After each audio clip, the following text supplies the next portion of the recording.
Paz do Senhor Jesus Cristo. Estou dando início a uma live sobre quando acontecerá, quando ocorrerá o arrebatamento da igreja. São 3 tempos em que há mais perguntas, há mais dúvidas sobre qual será o tempo do arrebatamento. Existe uma visão que acredita que a igreja será arrebatada antes do período da grande tribulação. Existe uma visão que a igreja será arrebatada no meio do período da grande tribulação. E existe outra visão que diz que a igreja será arrebatada após o final do período da grande tribulação. Dentro da escatologia, que é a doutrina das últimas coisas, a grande tribulação, mais popularmente falando, ela tem um tempo de 7 anos. Isso simplificando para você, ela tem um tempo de 7 anos. Então, os que defendem que a igreja não passará pela grande tribulação, que são chamados de pré-tribulacionista, eles acreditam que a igreja será arrebatada antes dos 7 anos de grande tribulação. Enquanto existe aqueles que são chamados de meso ou mid-tribulacionista, que acredita que a igreja será arrebatada no meio dos 7 anos, ou seja, passou 3 anos e meio, quando se der 3 anos e meio, 42 meses, 1260 dias, a igreja será tirada. Isso é o que defende os meso ou os mid-tribulacionistas. Enquanto os que defendem que a igreja será arrebatada no final da grande tribulação, depois de 7 anos, são os pós-tribulacionistas, que acreditam que a igreja somente será arrebatada no final da grande tribulação, no final de um período de 7 anos. Paz do Senhor Jesus Cristo ao Alexandre. Deus abençoe a sua vida, que entrou agora na nossa live. Como ponto de partida, dentro dessa introdução, eu peço que você abra a sua Bíblia comigo em Tessalonicenses, capítulo de número 4. Epístola, tratado de Paulo à igreja de Tessalônica. Uma carta de Paulo para a igreja de Tessalônica. Capítulo de número 4, versículo de número 17. Somente o versículo de número 17. Paz do Senhor Jesus Cristo também. A irmã Thalita, que entrou agora. Deus abençoe a sua vida. Em nome de Jesus. Fica comigo nessa live que Deus vai falar contigo por intermédio da sua palavra. Epístola de Paulo, capítulo 4, versículo de número 17. Olha o que Paulo diz. Depois nós, os vivos, os que ficarmos, seremos arrebatados junto com eles entre nuvens para o encontro do Senhor nos ares. E assim estaremos para sempre com o Senhor. Então quer dizer que o arrebatamento é uma doutrina bíblica, sola escritura, está dentro das escrituras. E está no livro de Tessalonicenses, capítulo de número 4, versículo de número 17. O arrebatamento é para a igreja de Cristo. Vamos voltar a alguns versículos em Tessalonicenses, capítulo 4, no versículo de número 13 em diante, para que você saiba quem será arrebatado. Vamos lá? Tessalonicenses, capítulo 4, versículo de número 13. Não queremos, porém, irmãos, que sejais ignorantes com respeito aos que dormem no Senhor, para que não vos entristecerdes como os demais que não têm esperança. Pois se cremos que Jesus morreu e ressuscitou, assim também Deus, mediante Jesus, trará em sua companhia os que dormem, os que morreram. Ora, ainda vos declaramos por palavra do Senhor, isto nós, os vivos, os que ficarmos, até a vinda do Senhor, de modo algum precederemos os que dormem. Porquanto o Senhor mesmo, dada a sua palavra de ordem, ouvida a voz do arcanjo, ressoada a trombeta de Deus, descerá dos céus. E os mortos em Cristo ressuscitarão primeiro. Versículo 16. E os mortos em Cristo, ressuscitarão primeiro. Então quer dizer que a ressurreição é para aqueles que morreram em Cristo. Paulo ele não fala aqui sobre todas as pessoas que morreram, porque há uma dissensão aqui, há uma diferença aqui. Não são todos que ressuscitarão, não serão todos que serão arrebatados. Aqui vai ser arrebatado, o povo que vai ser arrebatado, que vai ser raptado, é aqueles que estão em Cristo. Paulo aqui ele está falando no versículo 16 sobre aqueles que já morreram, mas morreram em Cristo. É isso que ele está dizendo aqui, ó. Porquanto o Senhor mesmo, dada a sua palavra de ordem, ou seja, Deus vai dar a sua palavra de ordem, ouvida a voz do arcanjo, o arcanjo vai soltar a sua voz, e alguém no céu vai ressoar a trombeta de Deus. Descerá dos céus os mortos em Cristo e ressuscitarão primeiro. Então a Bíblia está nos mostrando que Jesus Cristo ele descerá com aqueles que morreram fiéis a Ele. Ele descerá com eles, com aqueles que morreram fiel a Cristo, que morreram em Cristo, que não negaram Cristo, conforme a Bíblia diz em Mateus 24, versículo de número 13, porquanto aquele que... Mas voltou rapidamente. A Bíblia diz, porquanto aquele que perseverar até o fim será salvo. Esses que morreram em Cristo são os que perseveraram até o fim. Então, né, dentro dessa breve introdução, o que eu estou querendo te mostrar aqui? É que quem vai ser ressuscitado, quem vai provar da ressurreição, é aqueles que morreram em Cristo. E juntamente com aqueles que morreram em Cristo, porque o meu foco aqui não é falar sobre a ressurreição, e sim sobre o arrebatamento. Aí a Bíblia diz no versículo 17 de Tessalonicenses capítulo 4.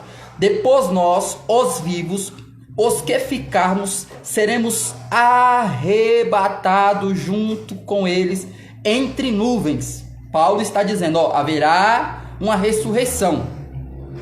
E depois dessa ressurreição, quando acontecer a ressurreição, ele fala depois, está no texto. Versículo de número 17, ó. Depois nós, os vivos, quem está dizendo aqui é Paulo.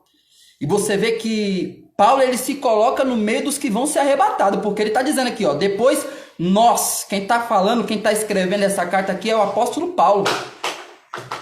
Ele se coloca na ocasião do arrebatamento da igreja. Só que ele tinha essa esperança. Só que nós sabemos que Paulo ele foi morto e decapitado. Ele não provou do arrebatamento, mas ele se colocava porque ele tinha esperança que no tempo dele ele seria arrebatado. É por isso que ele se inclui, dizendo, depois nós, os vivos, os que ficarmos, seremos juntamente com eles arrebatados entre nuvens. Aí a Bíblia está dizendo, juntamente com eles. Ele falou sobre os arrebatados, os vivos, nós, os que ficarmos, seremos juntamente com eles. Com eles quem? Os do versículo 16. Os que morreram em Cristo.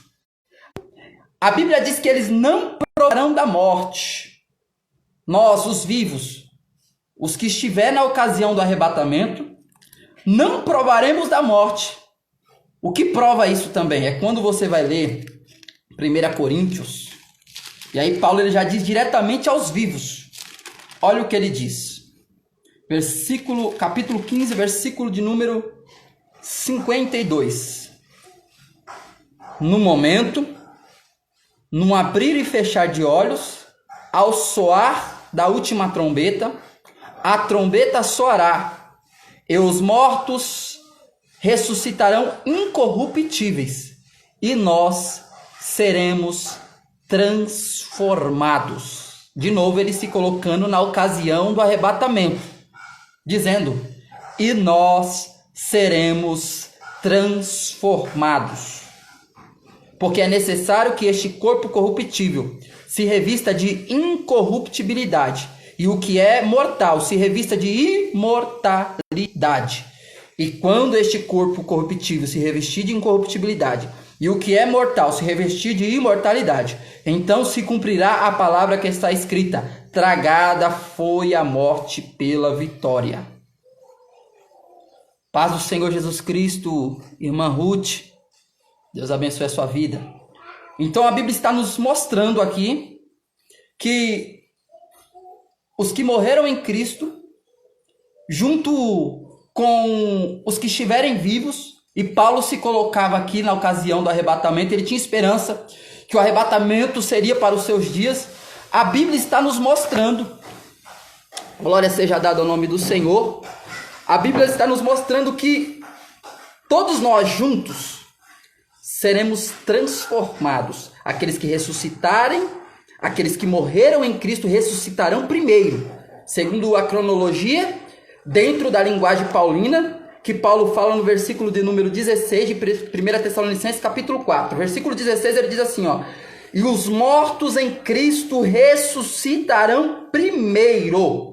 Então, dentro da linguagem de Paulo, da cronologia de Paulo escatológica, ele diz que os mortos em Cristo ressuscitarão primeiro. Aí ele diz: e depois, e depois nós os vivos, e ele se incluía nisso. É isso que o texto mostra. E depois nós os vivos, os que ficarmos, seremos arrebatados junto com eles entre nuvens para o encontro do Senhor nos ares, e assim estaremos para sempre com o Senhor. Então aqui tem 3 tempos. Qual é o tempo?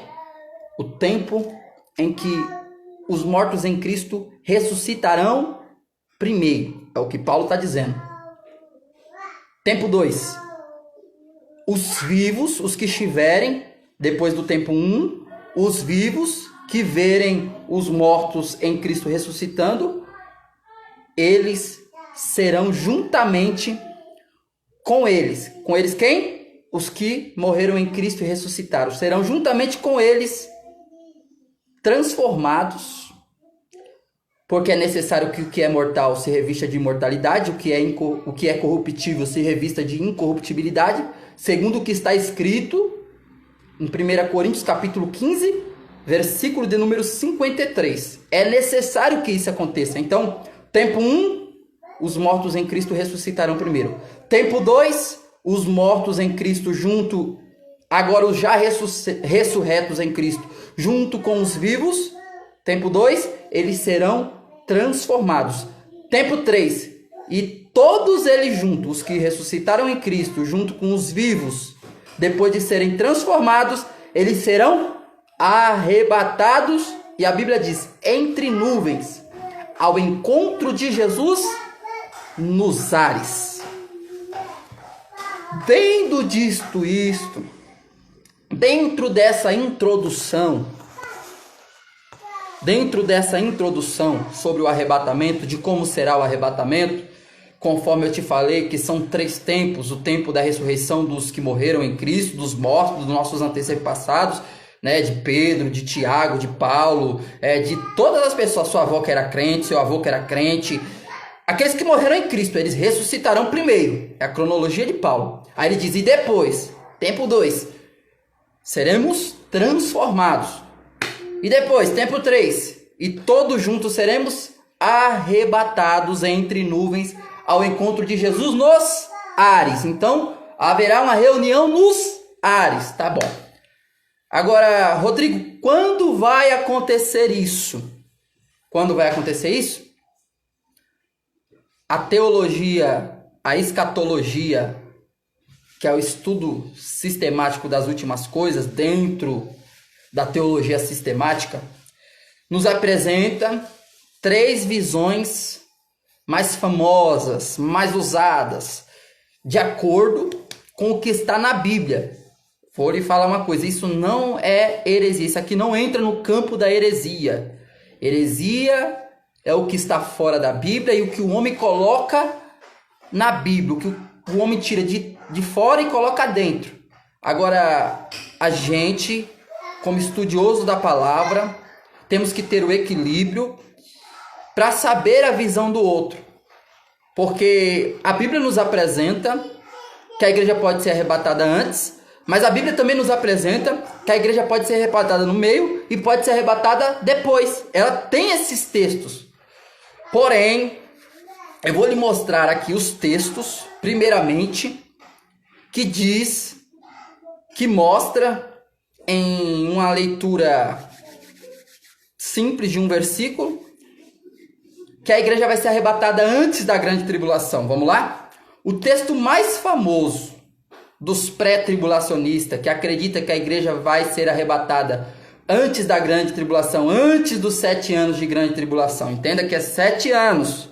Uns acreditam que a igreja não vai passar pela tribulação, não vai passar pelos 7 anos. Outros acreditam que a igreja vai passar pela tribulação, mas vai ser tirada no meio. E outros que acreditam que a igreja vai passar por todo o período da tribulação, ou seja, pelos 7 anos. E vai ser arrebatada no final. De uma coisa nós sabemos, e já foi comprovado, dentro do que a Bíblia nos apresenta, que a igreja vai ser arrebatada. De uma coisa nós todos temos a mesma opinião, que a igreja vai ser arrebatada e que Jesus vem.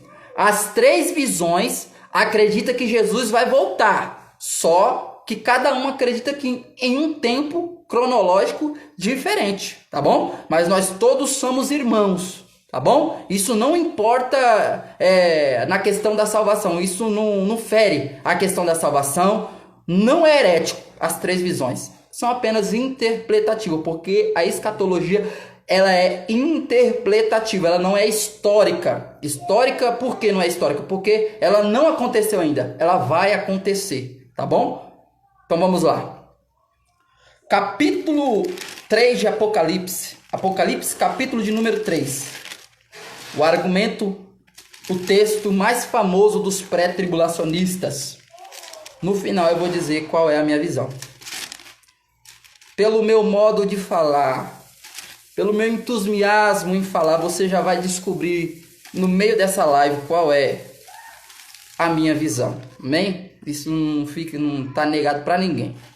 Vamos lá. Apocalipse capítulo 3, versículo de número 10. Olha o que João diz, entregado por Jesus Cristo. Aqui é Jesus que está falando, né? Mas João que escreveu essa carta. Vamos lá.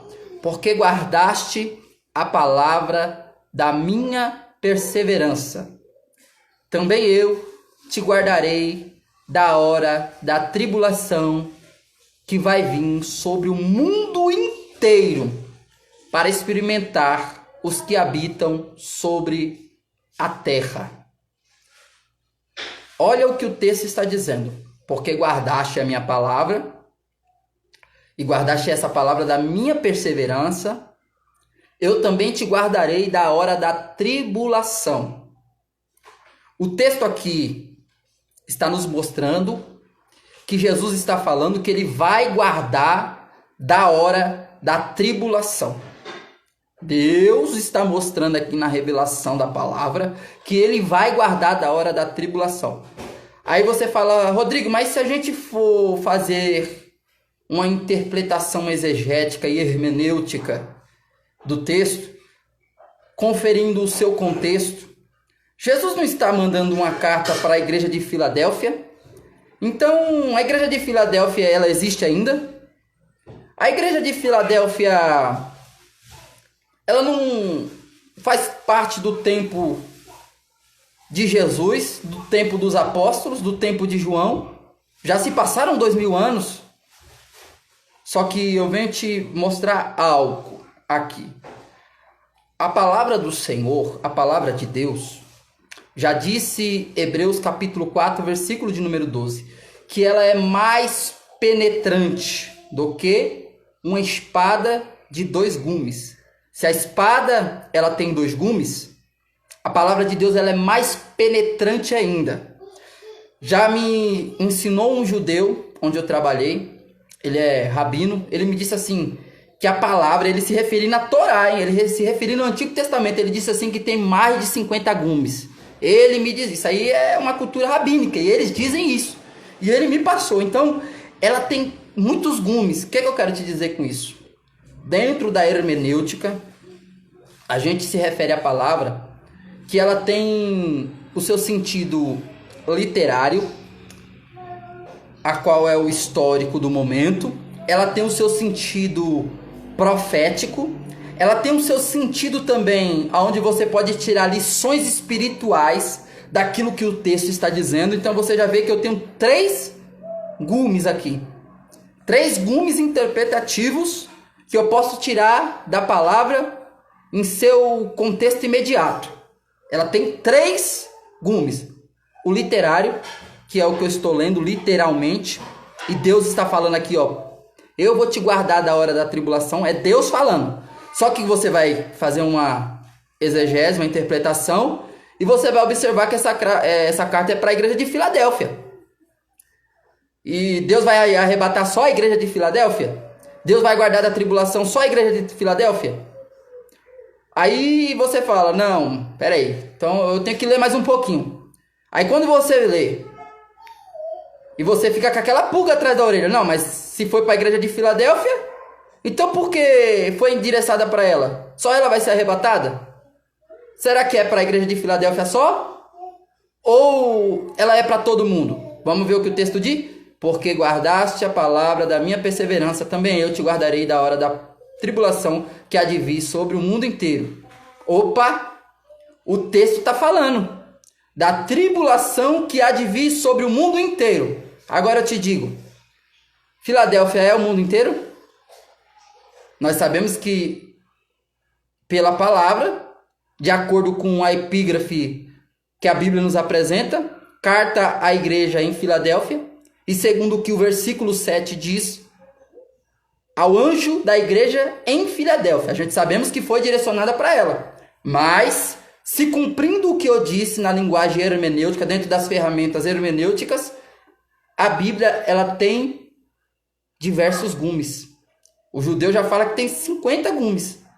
Eu apresentei dentro do que eu aprendi 3 gumes. E aqui se cumpre o gume profético. Qual é o gume profético? Deus manda uma carta, Jesus manda uma carta para o anjo da igreja que está em Filadélfia. Ele traz lições para a igreja de Filadélfia no seu tempo, que traz ali o sentido espiritual e o sentido literário. E também traz profecias acerca do tempo do fim, porque a Bíblia nos mostra, porque guardaste a palavra da minha perseverança, também eu te guardarei da hora.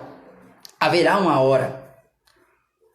Jesus ele disse, eu não sei o dia, não sei a hora, somente o Pai que sabe, pela sua exclusiva vontade, qual vai ser a hora. Isso foi o que Jesus disse. Aí o texto está dizendo, porque eu te guardarei da hora.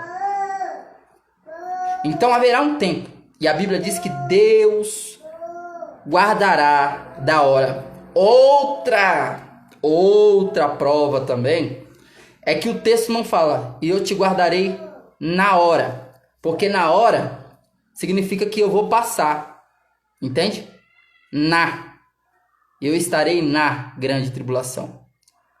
Deus vai me tirar na grande tribulação. Quando você se refere na, significa que você vai estar lá, e Deus vai te tirar de lá. Seria uma prova se o texto estivesse seria uma prova que na grande tribulação, Deus ia nos arrebatar Só que o texto está dizendo, eu te guardarei ou seja, está excluindo tudo. É de dentro para fora. Você não vai estar lá dentro. Deus não vai permitir você entrar. É isso que o texto está nos mostrando. Se o texto falasse e a conjugação fosse na grande tribulação, Jesus nos arrebataria. Só que os textos estão dizendo, eu te guardarei eu te guardarei, você não vai estar, meu filho. Entra para dentro dessa arca, porque você não vai passar pelo dilúvio. Entra para dentro dessa arca, porque você não vai sofrer a ira de Deus. Amém? mais um texto dos pré-tribulacionistas, tá bom? Tessalonicenses, capítulo 5, versículo de número 9. Os pré-tribulacionistas são aqueles que acreditam que a igreja não passará pela grande tribulação. Porque Deus não nos destinou para a ira, mas para alcançar a salvação mediante nosso Senhor Jesus Cristo. Então Paulo está dizendo aqui, porque Deus não nos destinou. Deus ele não destinou eu e você para a ira. Deus ele não destinou também eu e você para o inferno. Deus ele não nos destinou para o tempo da ira, para o tempo da grande tribulação. Deus ele não nos destinou para sofrer. Deus ele não nos destinou para tudo que está acontecendo aqui hoje. Desde a fundação do mundo, projeto de Deus para mim e para você era para a gente comandar essa terra. De acordo com o pecado, de acordo com as escolhas do homem, o homem foi caindo, sofrendo. Tudo que o homem planta, o homem colhe. Não é sobre isso que eu quero dizer. Mas Deus não nos destinou para a ira. Por que ele não nos destinou para a ira? Tem um porquê aqui. Porque o propósito de Deus é João capítulo 14. Olha o que João capítulo 14 vai dizer. Para onde Deus nos destinou? Para onde é a vontade de Jesus para mim e para você? Porque Deus não nos destinou para a ira. E na onde? Então para onde é que Deus nos destinou? João 14. Glória a Deus. Vai anotando aí. João 14. Não se turbe o vosso coração. Credes em Deus, crede também em mim. Na casa de meu Pai há muitas moradas. Se assim não fora, eu vou-lo teria dito, pois vou preparar-vos lugar. E quando eu for preparar lugar, voltarei e vos receberei para mim mesmo, para que onde eu estou estejais vós também. Então o texto está mostrando que Jesus, ele foi preparar lugar. E ele disse, eu vou voltar. O pré, o meso, o pós, acredita que ele vai voltar. O pré, o meso, o pós, acredita que ele foi preparar lugar para mim, para você, para todos aqueles que estão em Cristo. Porque esse é o destino ativo, soberano, que Deus quer para mim e para você. Essa é a vontade de Deus perfeita. Essa é a vontade de Deus agradável. Essa é a boa, perfeita e vontade de Deus para mim e para você. É o plano primeiro de Deus. Só que Deus ele trabalha com duas vontades, que é a ativa, né? É a dele, é o plano perfeito, é a vontade dele perfeita, boa e agradável. Essa é a vontade, que nós vamos para onde Jesus foi preparar lugar, para a Nova Jerusalém. Esse é o lugar que Jesus Cristo quer que a gente vá. Essa é a vontade de Deus que ele quer, a vontade ativa, é a boa, perfeita e agradável. Só que ele trabalha também com a vontade permissiva. Já que você não quer, já que você não quer crer em Cristo, já que você não quer perseverar na vontade de Cristo, então eu vou permitir o quê? O mal. É consequência, entende? Deus ele fala, ó, não adultere. Davi adulterou e Davi sabia das vontades de Deus, porque está na lei, não adulterarás.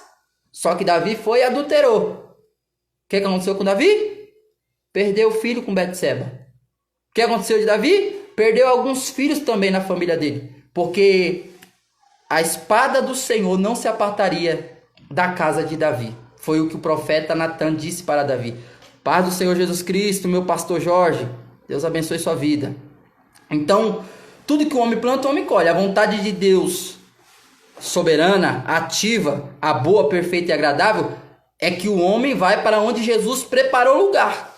Só que como o homem, ele não quer obedecer à vontade permissiva de Deus, a vontade ativa de Deus, aliás, a vontade soberana de Deus, Deus ele deixa ir pela vontade permissiva. E qual é a vontade permissiva? A ira. É o que 1 Tessalonicenses capítulo 5, versículo 9 está dizendo. Porque Deus não nos destinou para ira. Deus, ele não nos destinou. Não é a vontade de Deus que a gente sofra a ira. Não é a vontade de Deus que a gente passe pela grande tribulação, o tempo da ira. Ele não nos destinou. Só que ele trabalha com as duas vontades que eu já estou te mostrando aqui, que é a vontade primeira, boa, perfeita e agradável. Essa vontade é que a gente vai para Nova Jerusalém, para onde Jesus foi preparar lugar para mim e para você. Mas como a gente tem o livre-arbítrio, que é a decisão de permanecer fiel, ou a decisão de apostatar da fé, a decisão de ir contra a palavra, de não crer em Cristo, de viver numa vida de pecado, de libertinagem, a vontade permissiva é, já que você não quer o meu filho, então vai para a morte eterna, vai para o lugar de tormento e no final vai para o lago de fogo. Então Deus, ele trabalha com duas vontades, a vontade ativa e a vontade consequente, a vontade permitiva, que é o que pecou, gera morte. O pecado tem a sua consequência, que é a morte, né? Então isso é o que a Bíblia nos apresenta. Agora vamos para mais um ponto dentro do que os pré-tribulacionistas acreditam.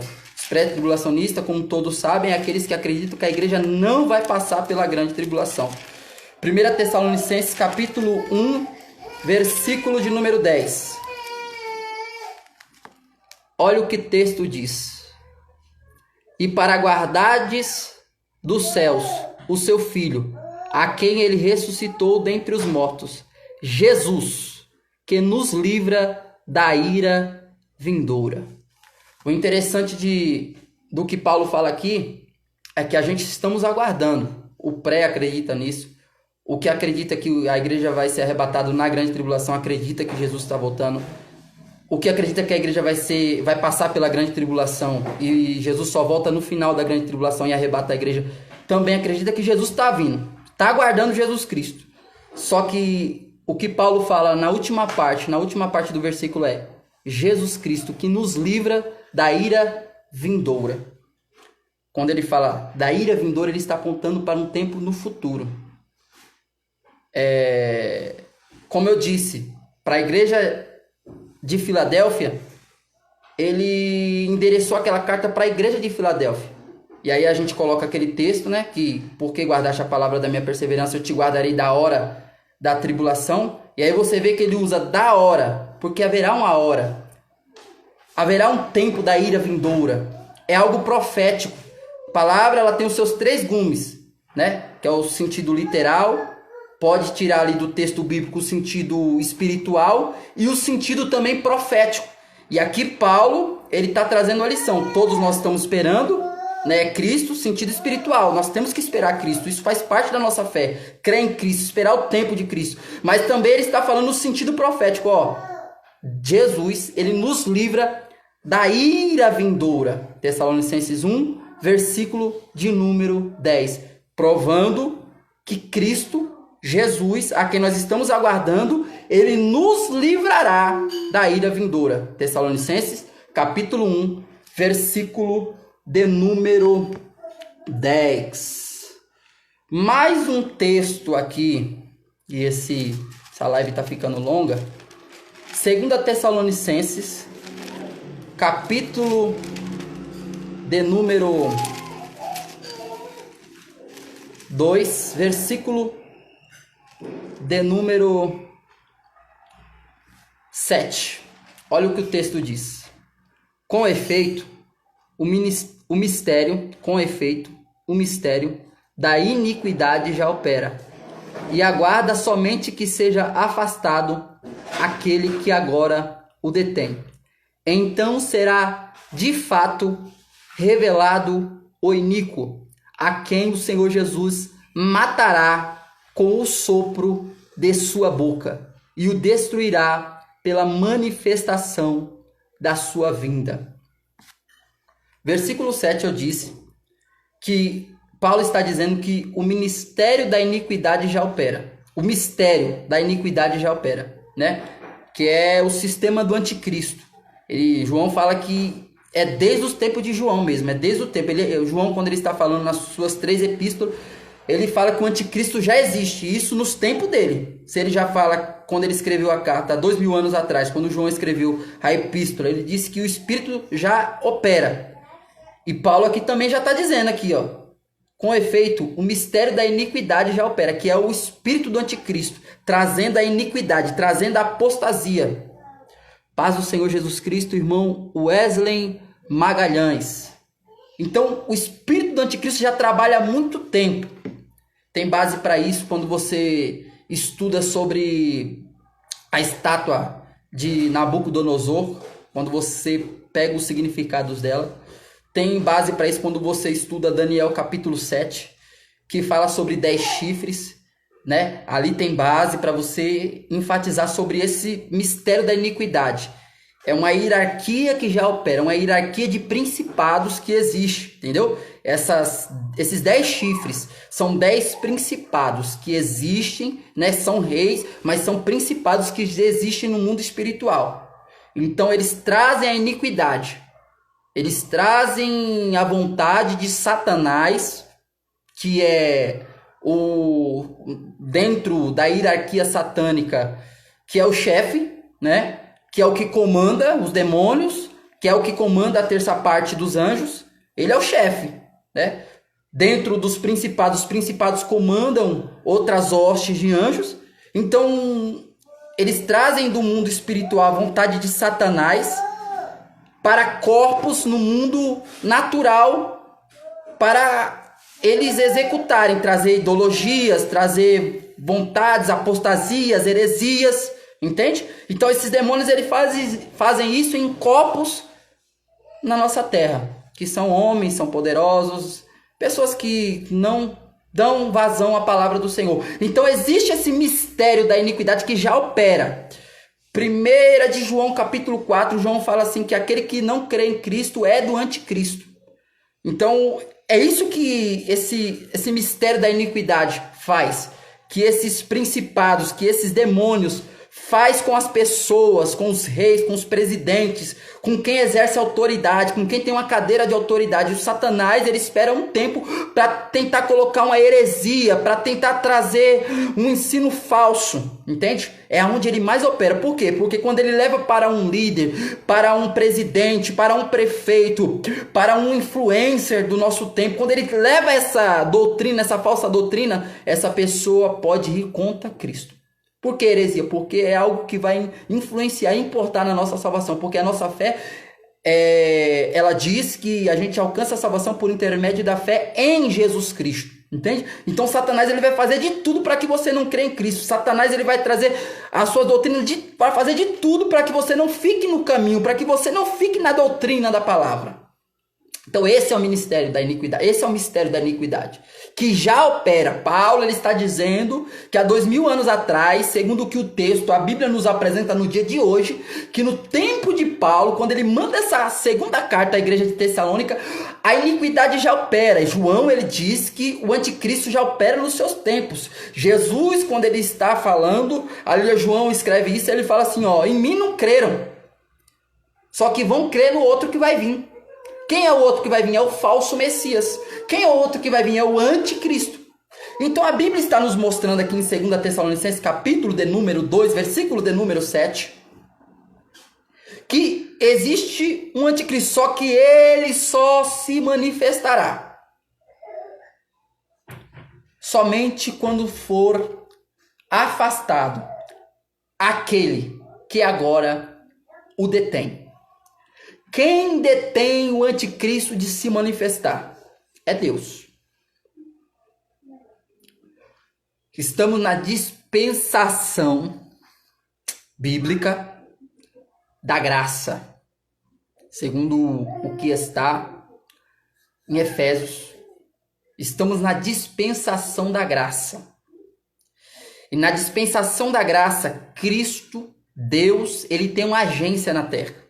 E essa agência, que João fala que é reino e sacerdote, é a igreja.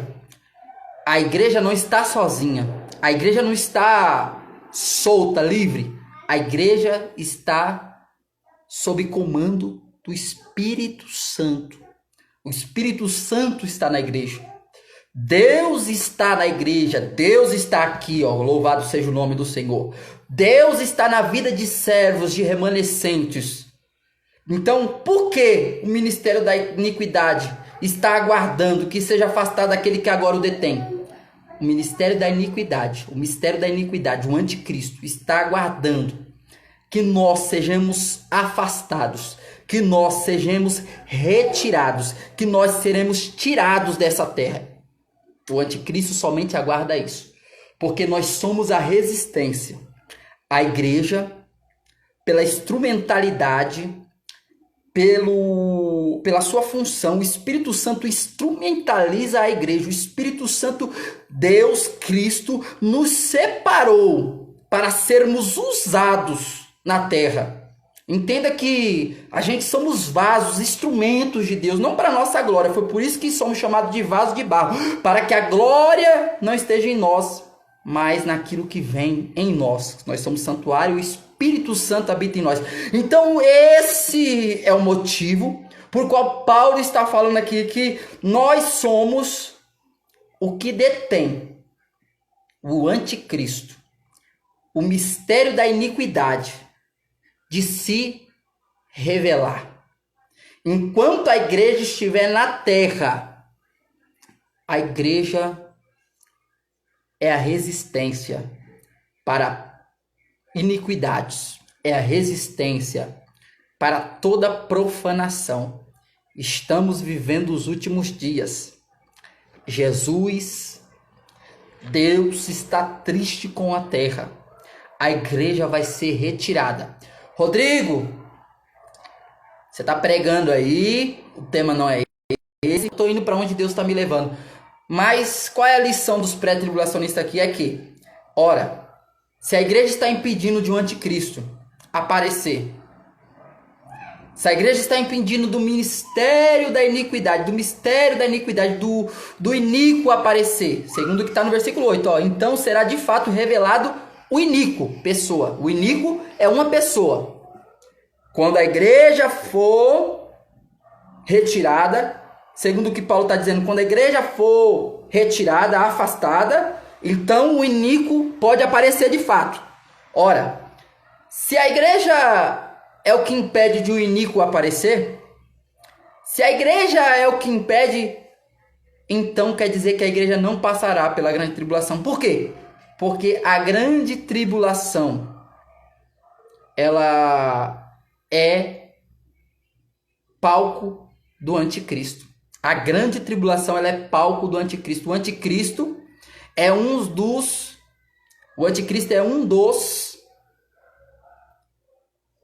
atores principais da grande tribulação.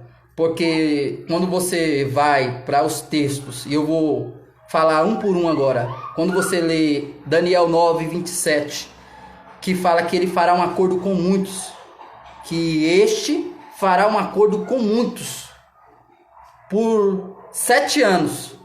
Então ali está falando do anticristo. Quando você lê o texto que eu li aqui em 2 Tessalonicenses capítulo 2, versículo 8, então será de fato revelado o iníquo. Então está falando sobre o anticristo. Quando você lê Daniel capítulo 7, que entre os 10 chifres se levantará um chifre pequeno, está falando do anticristo. Paz do Senhor Jesus Cristo, meu irmão, melhor sonoplasta que tem. Irmão Wellington, Deus abençoe a sua vida, meu amigo. Deus abençoe, um abraço. Voltando para cá. Então, a igreja, ela vai ser arrebatada antes, segundo o que o texto está mostrando. Então, a igreja, ela não vai ver o anticristo. Porque o anticristo, ele é um dos personagens principais da grande tribulação. E 2 Tessalonicenses capítulo 2, versículos 7 e 8, está mostrando que enquanto algo não seja afastado, e esse algo já foi revelado, segundo a interpretação que eu estou mostrando aqui, que é a igreja, ele está impedindo de um anticristo aparecer, ou seja, se o anticristo é o personagem principal da grande tribulação, só que ele só se revela quando a igreja for retirada. E a Bíblia mostra em Daniel 9, 27, que ele vai fazer um acordo com muitos, ou seja, ele vai aparecer. Para ele fazer um acordo, ele tem que aparecer. E esse acordo será de 7 anos, ou seja, é um período da grande tribulação, 7 anos. Se ele é o personagem principal, só que a igreja não vê ele, então quer dizer que não tem igreja na grande tribulação. É a Bíblia que mostra, é uma interpretação bíblica. Daniel 9:27 fala, ora, ele fará um acordo com muitos por 7 anos. Se é por 7 anos, nós sabemos que os 7 anos são 7 anos de grande tribulação, tendo 3 anos e meio os primeiros de falsa paz. E ele vai quebrar o acordo na metade dos 7 anos, ou seja, vai passar 42 meses, 1.260 dias, vai passar esses 1.260 dias, vai passar os 3 anos e meio. Quando for na metade dos 7 anos, ele vai quebrar o acordo. Porque é isso que Satanás faz. Ele faz uma promessa de 7 anos, mas ele faz tudo pela metade. Satanás ele é mentiroso, é pai da mentira. Então o texto está nos mostrando que o Satanás, que o anticristo que vai aparecer, ele vai fazer um acordo e ele é um dos personagens principais, porque o principal mesmo é Jesus. Glória seja dada ao nome do Senhor. Mas dentro do que eu estou querendo te mostrar, que a igreja não vai ver o anticristo, a igreja não vai estar na grande tribulação, segundo o que esses textos nos apresentam e segundo essa interpretação que eu estou fazendo. E ela é bíblica. Eu estou te mostrando aqui na Bíblia. Encerro por aqui o argumento dos pré-tribulacionistas. Eu estou encerrando por aqui o argumento dos pré-tribulacionistas. Já deu para perceber de qual argumento eu sou, né? De qual grupo eu sou. Eu particularmente acredito nisso, segundo o que eu estou te mostrando. Agora eu tenho que te mostrar qual é o texto que os pós-tribulacionistas acreditam. Quero dar a paz do Senhor para minha pastora que está aqui, pastora Miriam de Melo Silva Souza. Deus abençoe no nome de Jesus Cristo. Olha o que o texto nos mostra em Mateus 24:29. Agora eu vou mostrar para você o que os pós-tribulacionistas acreditam. Pós-tribulacionista acredita que a igreja vai ser arrebatada somente depois dos 7 anos. Os pós-tribulacionistas acreditam que a igreja vai passar por todo período da grande tribulação. Então, Mateus 24, versículo de número 29, versículo 30 e 31. Você, o que acredita? Acredita que a igreja vai passar pela grande tribulação? Acredita que a igreja vai ser tirada no meio da grande tribulação? Ou acredita que a igreja não vai passar pela grande tribulação? Versículo 29, Mateus 24. Logo em seguida, a tribulação daqueles dias, o sol escurecerá, a lua não dará sua claridade, as estrelas cairão do firmamento, e os poderes dos céus serão abalados. Então aparecerá no céu o sinal do Filho do Homem. Todos os povos da terra se lamentarão e verão o Filho do Homem vindo sobre as nuvens do céu com poder e muita glória. Agora. E ele enviará os seus anjos com grande clangor de trombeta, os quais reunirão os seus escolhidos dos 4 ventos, de uma a outra extremidade dos céus. Os pós-tribulacionistas, que são aqueles que acreditam que a igreja vai passar por todo o período dos 7 anos da grande tribulação, têm como base esse texto. E eles dizem que no versículo 31, os anjos reunirão os escolhidos. Quem entende um pouco, está mais familiarizado com Mateus 24, sabe que essa parte aqui se fala da grande tribulação, tá bom? Por que fala da grande tribulação? Porque o próprio texto diz no versículo 29, ó, e logo em seguida a tribulação daqueles dias. Tá vendo? O contexto já fala que está na tribulação. O sol escurecerá. O sol ainda não escureceu, meu irmão. Tá bom? A lua não dará a sua claridade. Por quê? Eu estou falando que isso aqui é o período da grande tribulação. O texto já está nos dizendo. Mas Zacarias, capítulo 14, fala que os homens andarão na luz do Senhor. Isso na grande tribulação. A lua, o sol não vai dar claridade. Por que não vai dar claridade? Porque a Nova Jerusalém estará sobre a terra. E Deus estará na Nova Jerusalém, segundo Apocalipse 21. Apocalipse 21 fala que Deus vai estar no seu trono e o Cordeiro também. E a Bíblia diz em Apocalipse 21 que Deus é quem vai dar a luz. Deus vai ser o sol. Porque perante o nosso Deus, quem brilha é Ele. Se eu chegar perante Deus, eu vou ficar transparente. Eu, neste momento. Aliás, eu vou morrer. Neste momento, se eu entrar do jeito que eu estou aqui, eu vou morrer. porque esse corpo não comporta as regiões celestiais. A Bíblia diz, nem carne nem sangue herdarão o reino dos céus. Então esse texto aqui está mostrando que logo em seguida a tribulação daquele dia, o sol escurecerá e a lua não dará sua claridade, e as estrelas do céu cairão do firmamento. Nenhuma estrela caiu do firmamento ainda. Por quê? Porque esse texto está falando sobre o período da grande tribulação. Aí os pós-tribulacionistas falam, né, que Jesus vai aparecer, segundo o que a Bíblia também está dizendo. Todos os povos se lamentarão. Esse texto aqui tem a mesma fala em Apocalipse capítulo 1, versículo 3, né, que eles verão Jesus, as tribos se lamentarão. E aqui o versículo 31 diz, e ele enviará os seus anjos com grande clangor de trombeta, os quais reunirão os seus escolhidos dos 4 ventos, de uma a outra extremidade dos céus. Então o texto está nos mostrando, meus irmãos, o texto está nos mostrando que após a grande tribulação haverá uma reunião também. E aí? Eu mostrei lá com muita veemência para você, mostrei os textos bíblicos, que a Bíblia diz que a igreja não vai passar pela grande tribulação. Mostra, está no texto.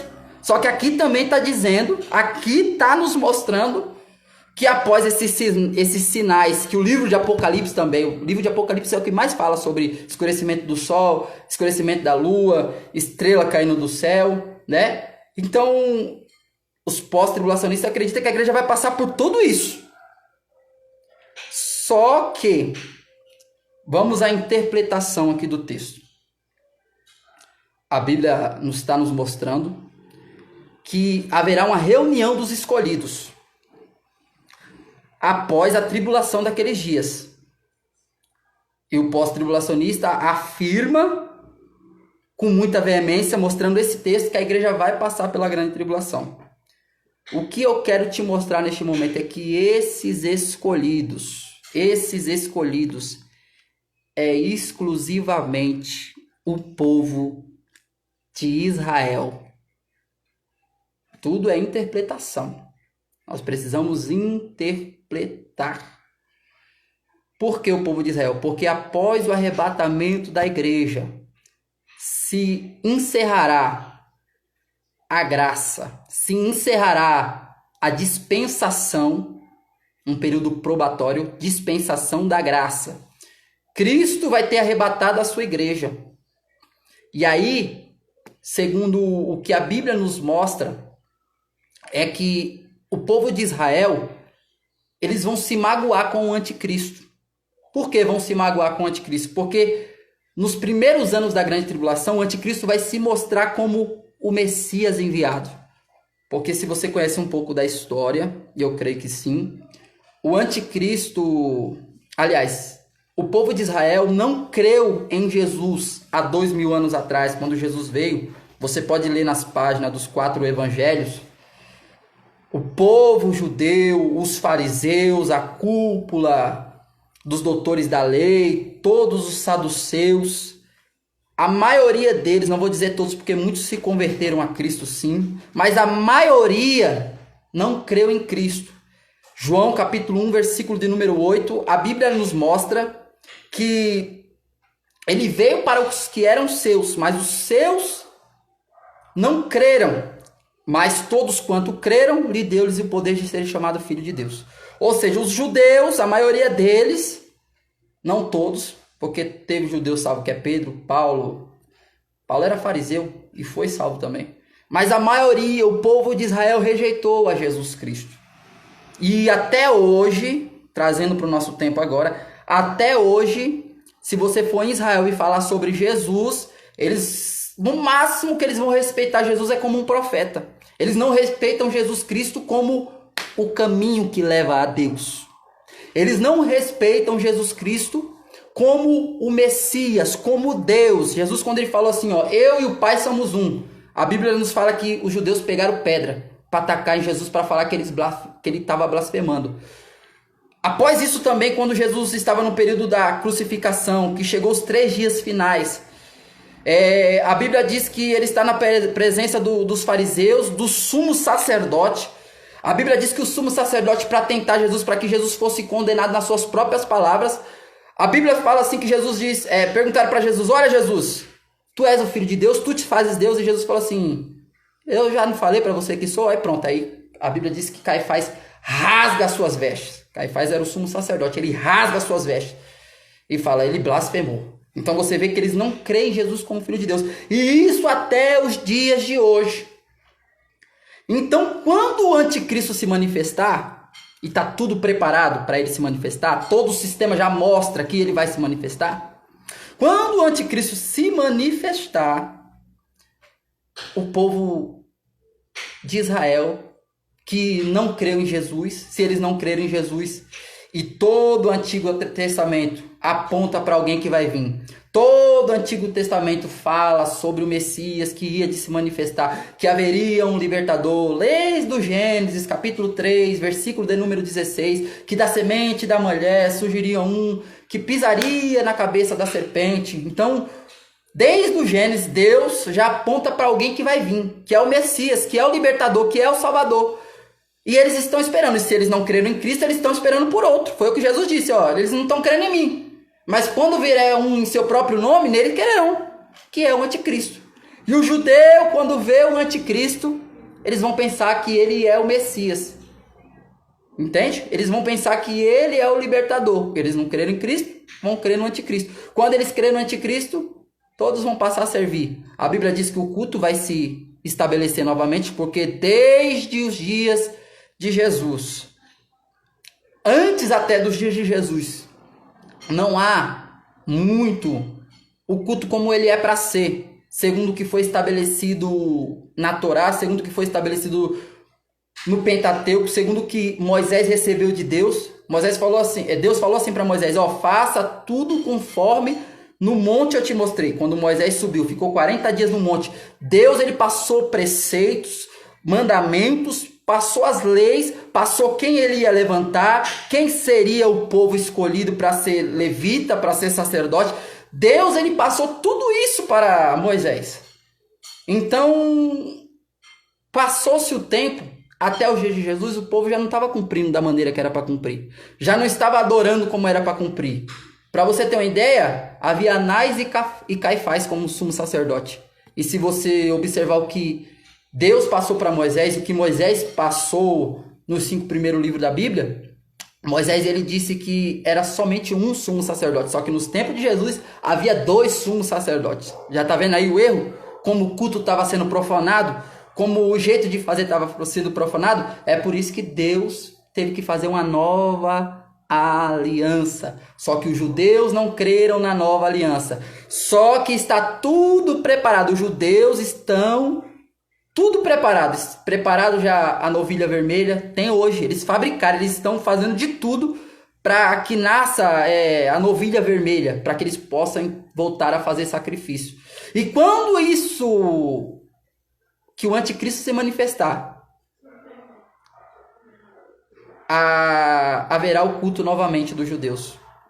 Haverá novamente o sacrifício. E para haver sacrifício, vai ter que haver o terceiro templo. Houveram 2 templos, como você sabe, eu creio que você é um leitor da palavra, não quero aqui me fazer de sabichão. O primeiro templo foi o templo que Davi quis construir, mas o seu filho Salomão construiu. E o segundo templo, após o cativeiro da Babilônia, depois dos 70 anos da Babilônia, foi construído por Esdras, Zorobabel, Esdras, tá bom? Eles construíram o segundo templo. Herodes aperfeiçoou o mesmo templo de Zorobabel, só que no ano 70 depois de Cristo foi destruído. E até hoje não tem templo em Israel. Há uma briga para se construir e tudo nos indica, segundo esses movimentos que está havendo em Israel, que novamente eles vão construir. Deixa eu te falar algo, depois você assiste lá, aquela irmã Aline, ela diz que já está tudo preparado, até com os materiais para construir o templo. Hoje em dia, meu irmão, é tudo encaixado. Aquelas colunas, aquelas paredes, é tudo encaixado. E ele já tem essas paredes, essas colunas preparadas. A novilha já está preparada, a roupa do sacerdote já está preparada. Pode ir lá assistir a Aline no YouTube, segue ela, que ela tem muito conteúdo bom acerca dos dias de hoje em Israel. Então tá tudo preparado. Eles estão agora somente esperando o anticristo. E dentro de uma revelação bíblica aqui, deixa eu te dizer algo, eles estão esperando a igreja ser arrebatada. O anticristo vai aparecer após o arrebatamento da igreja. E aí seguirão 3 anos e meio de falsa paz. Os judeus felizes com o seu Messias, que é o falso Messias, que a gente sabe que é o anticristo. Felizes, só que a Bíblia diz, Daniel 9:27, na metade dos 7 anos, ele vai quebrar o acordo de paz.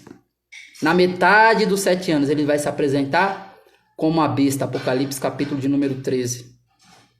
Ele vai sofrer uma ferida mortal, a Bíblia diz, só que a Bíblia diz que o falso profeta, por um espírito que vai vir, que é o espírito da besta, que é o espírito do anticristo, vai pegar esse falso Messias e vai ressuscitá-lo. Quando ele ressuscitar, ele vai começar a proferir blasfêmias. E a Bíblia diz em Mateus 24, versículo de número 15, quando virdes, pois, o abominável da desolação, de qual falou o profeta Daniel. Lembra do que eu disse? Daniel 9:27, que na metade da semana ele vai quebrar o acordo. Aí, ó, que o profeta, aí o que Jesus está dizendo em Mateus 24:15. De qual falou o profeta Daniel. Jesus está fazendo referência ao Antigo Testamento, o livro de Daniel. No lugar santo. O lugar santo é para sumo sacerdote entrar.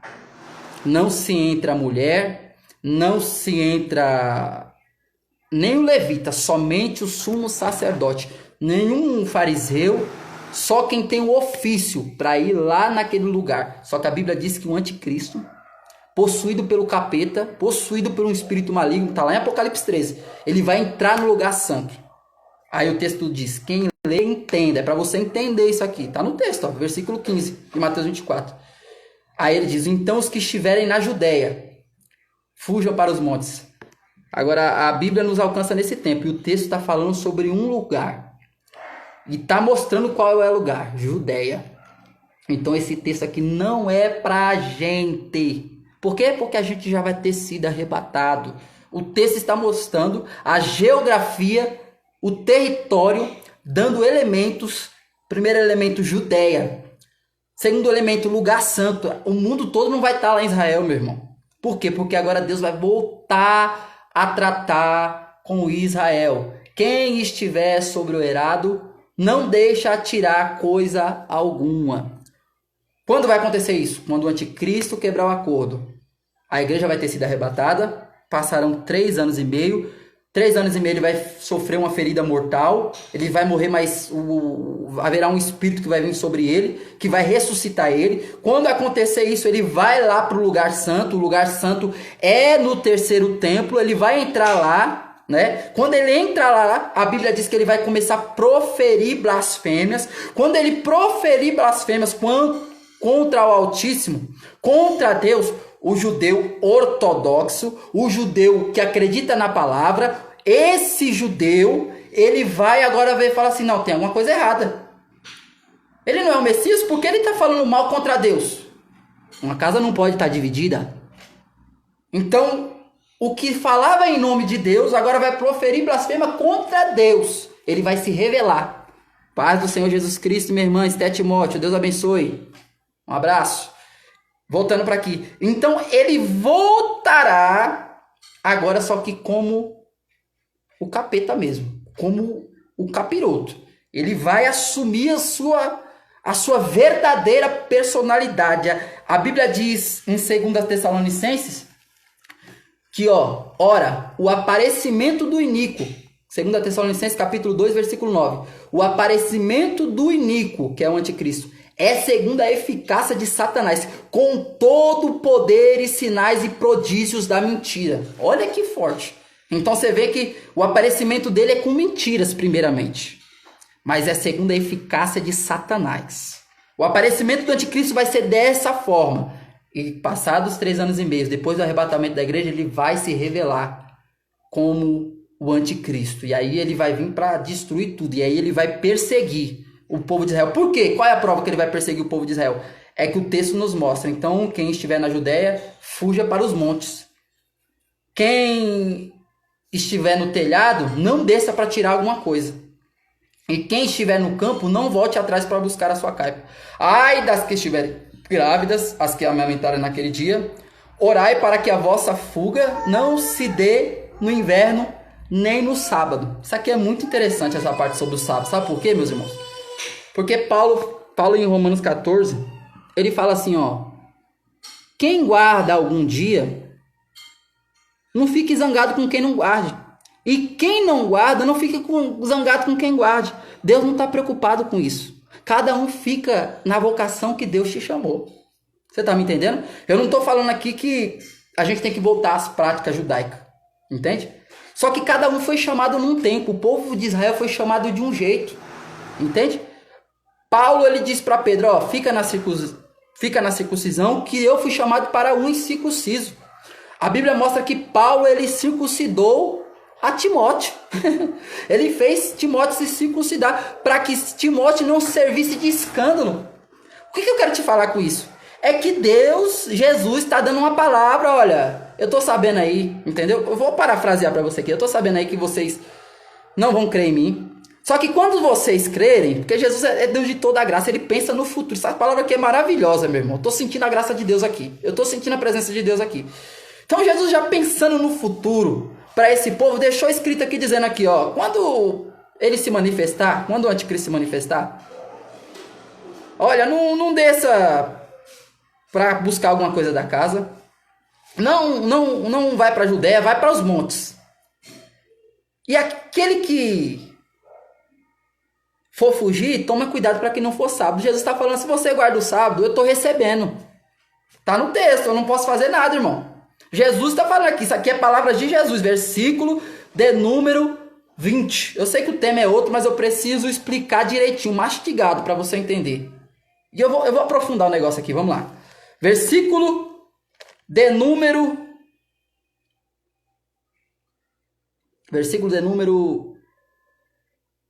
20.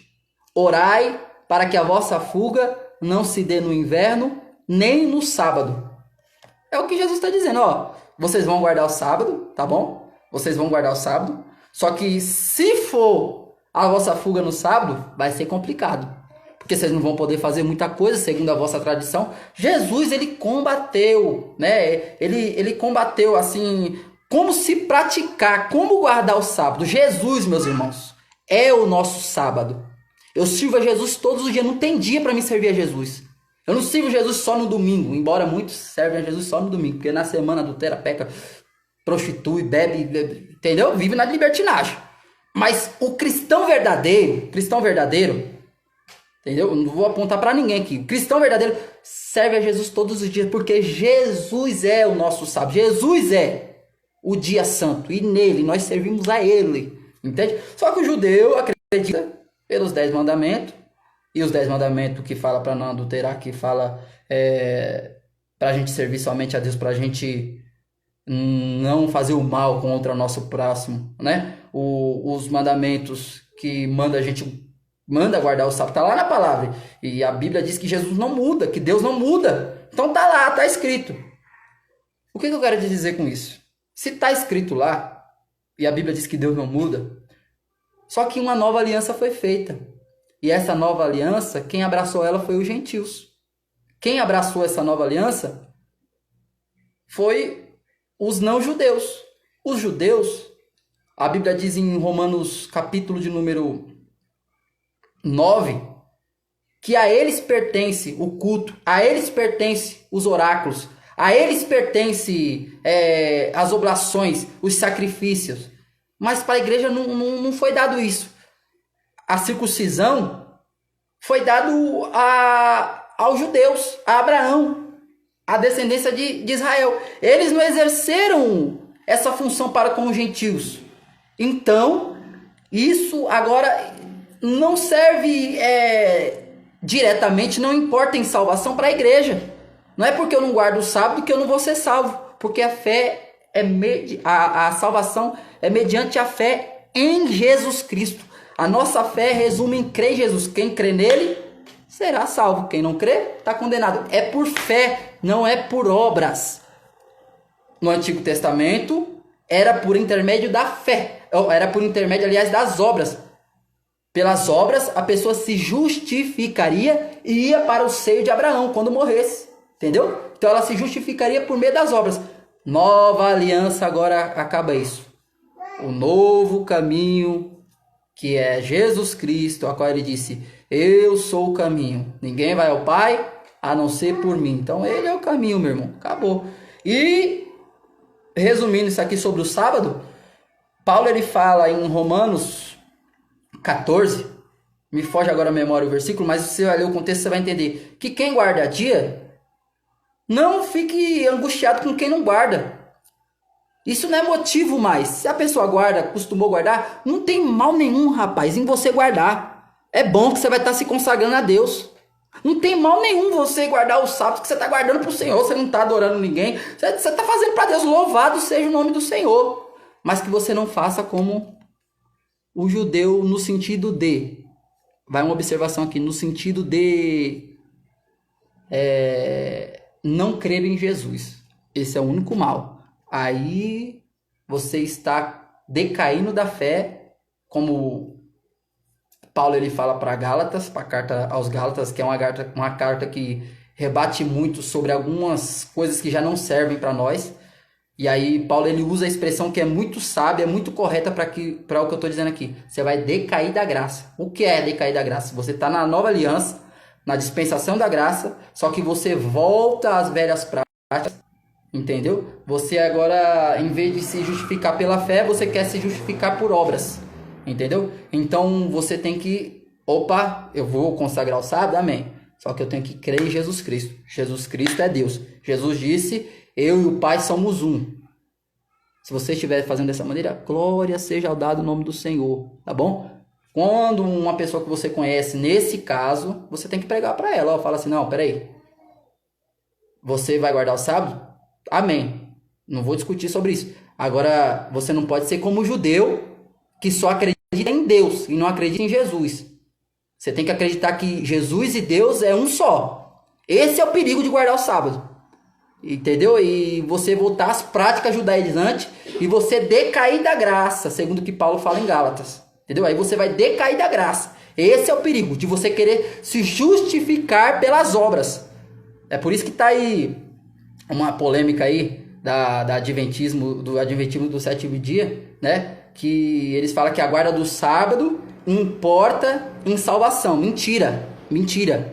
O que importa na sua salvação é se você deixar de acreditar em Jesus.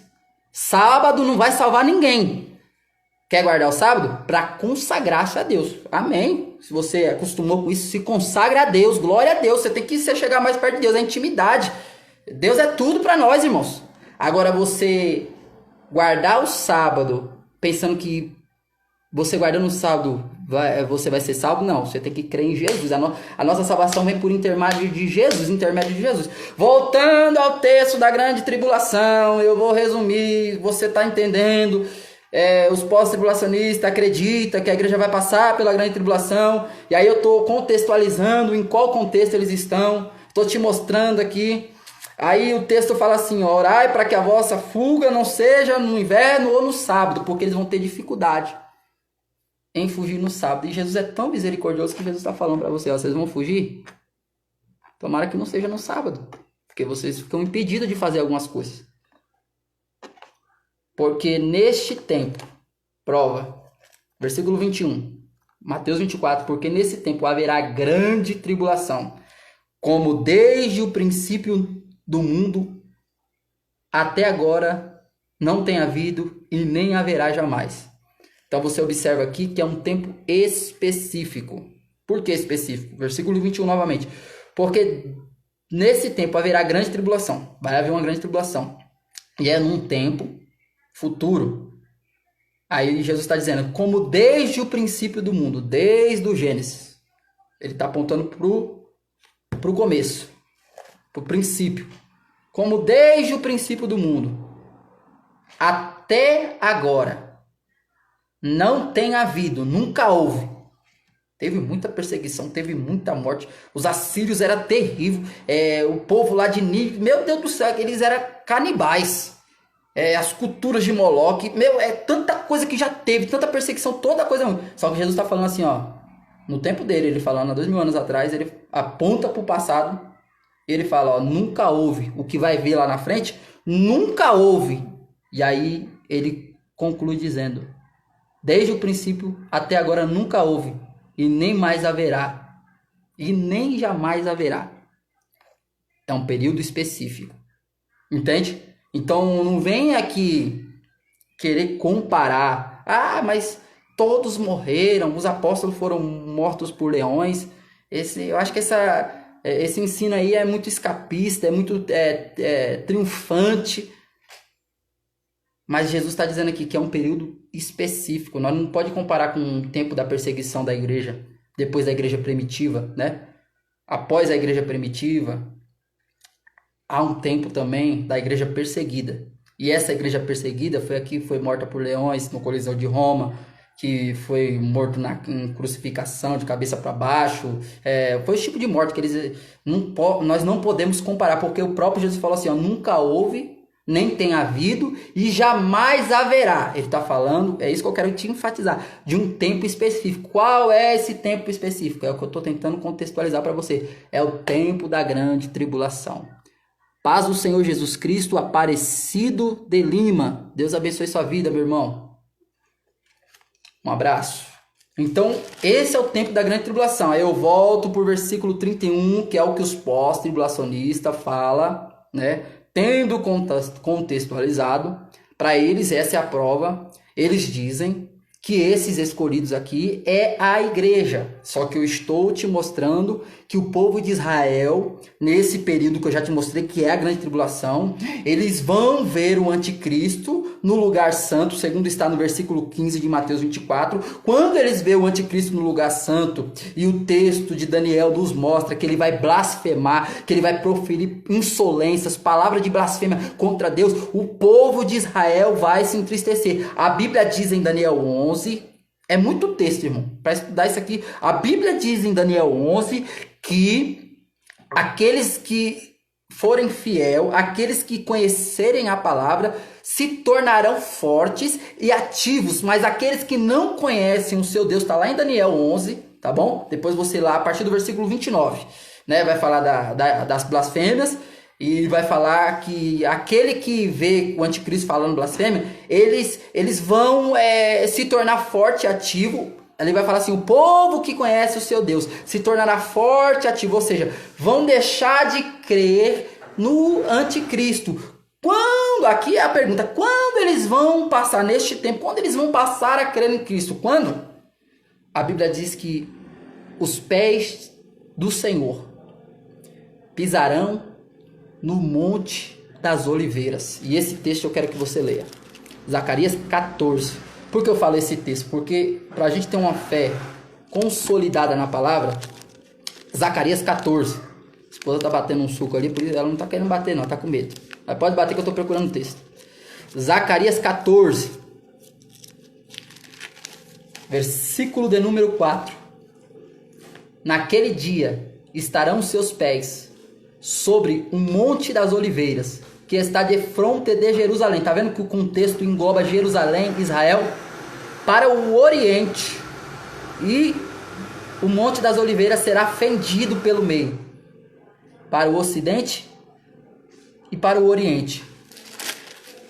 E haverá um vale muito grande. Metade do monte se apartará para o norte e outra metade para o sul. Tá vendo o que o texto está mostrando? Aí versículo 5. Fugireis pelo vale dos meus montes, porque o vale dos meus montes chegará até Azal. Sim, fugireis como fugiste no terremoto dos dias de Uzias, rei de Judá. Então virá o Senhor, meu Deus, a todos os santos com eles. Então aqui o versículo 5 está mostrando que haverá, eles fugirão. Aqui está mostrando o que está dizendo em Mateus 24, que eles fugirão.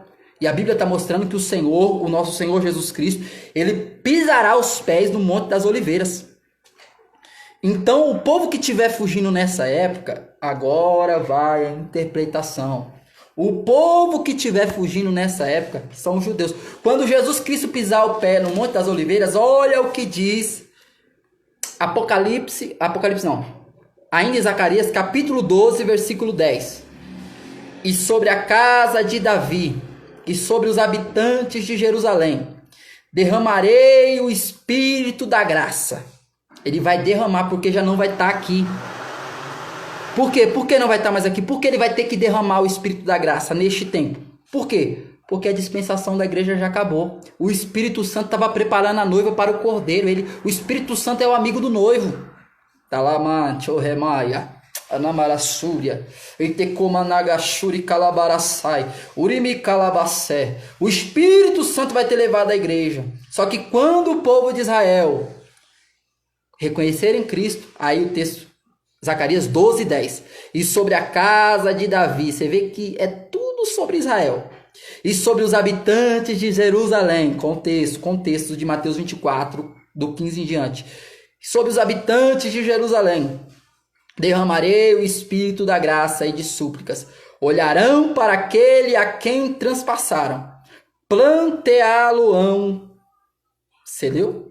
Você viu o que o texto está dizendo? Olharão para aquele a quem transpassaram. Quem foi transpassado? Foi Jesus, meus irmãos, na crucificação. E saiu água e sangue. Louvado seja o nome do Senhor. Olharão para aquele a quem transpassaram, planteá-lo-ão, ou seja, vão plantear. Como quem planteia por um unigênito. Porque Deus amou o mundo de tal maneira que entregou o seu Filho unigênito. Plantearão por um unigênito e chorarão por ele como se chora amargamente pelo primogênito, porque ele é o primogênito. Alamandarassúbia. Ele é o primogênito. Naquele dia será grande o pranto em Jerusalém, como o pranto de Haddad e Rimon no vale de Meguido. A terra pranteará. Agora engloba a terra, agora não fala só de Jerusalém. Cada família e a família da casa de Davi, a parte, as suas mulheres, as famílias da casa de Natã, a parte, entendeu? Aqui está falando do contexto ali.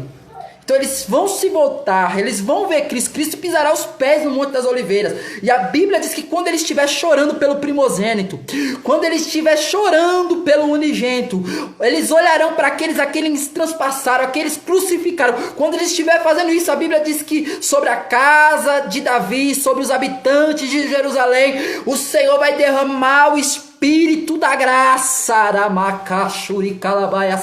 concluindo, aleluia, a profecia de Joel, capítulo 2, versículo de número 28, de Atos, capítulo 2, aleluia, quando Pedro ele fala assim, o que aconteceu hoje, aleluia, foi o que já estava profetizado por Joel, e será que nos últimos dias, diz o Senhor, que derramarei do meu Espírito sobre toda a carne, calabacéia.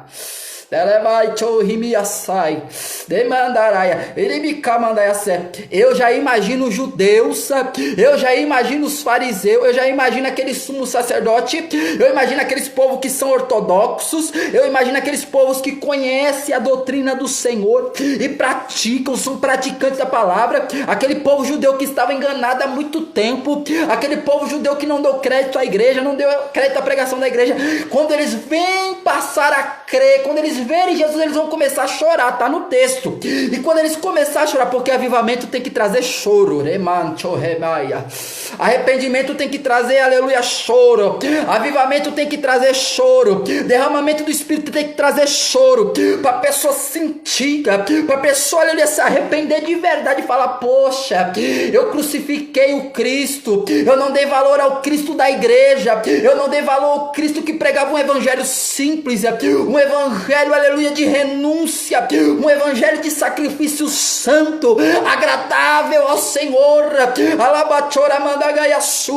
Então, aleluia, eles chorarão, e quando eles chorarem pelo primogênito, e quando eles chorarem pelo unigênito, a Bíblia diz que ele vai pisar os pés dele no Monte das Oliveiras em Jerusalém. E quando ele pisar o pé no Monte das Oliveiras, capítulo 13, versículo de número 6. Olha o que o texto vai dizer. E se alguém lhe disser, haverá uma comunicação. Se alguém lhe disser, haverá comunicação. Que feridas são essas nas tuas mãos? Os pregos nas mãos. Se alguém lhes disser, está no Zacarias 13, versículo de número 6. Se alguém lhes disser, que feridas são essas nas tuas mãos? Responderá ele, são as feridas com quem fui ferido na casa dos meus amigos. Eu estou sentindo uma graça aí, eu não sei você do outro lado. Nosso Jesus não muda, irmão. No Antigo Testamento, antes de Jesus se manifestar cabalmente, fisicamente, materialmente nessa terra, já estava revelado em Zacarias 13:6 um diálogo de Jesus no futuro, aleluia, com os judeus, e Jesus respondendo meigamente, aleluia, conforme a Bíblia nos apresenta Jesus nos evangelhos, e Jesus falando assim, foi ferida, essas feridas aqui, ó, os pregos, eu fui ferido por causa de meus amigos. Eu vim para os que eram os meus, mas os meus não creram em mim, mas eu tinha mais amigos, eu tinha mais ovelhas, eu vim buscar os pecadores ao arrependimento, eu fui atrás da ovelha perdida. Eu fui ferido, essas feridas aqui foi porque eu fui ferido por causa de vocês. E glória a Deus que eles vão crer. Alamandaracé de Cavassúria.